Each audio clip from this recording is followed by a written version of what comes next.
Pero nung paglipat namin, boss, ganyan na sa taas ng tubig. Level na siya eh. Ha? Naka-level na siya.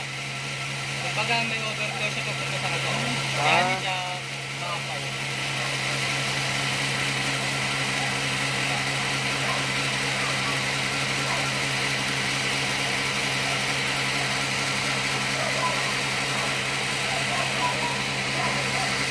Yun.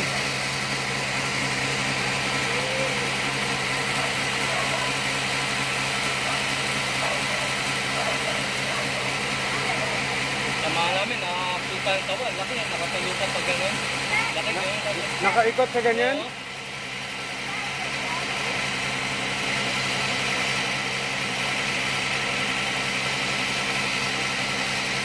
Baka hindi na siya makalabas siguro, no? Lumaki na lang siya doon.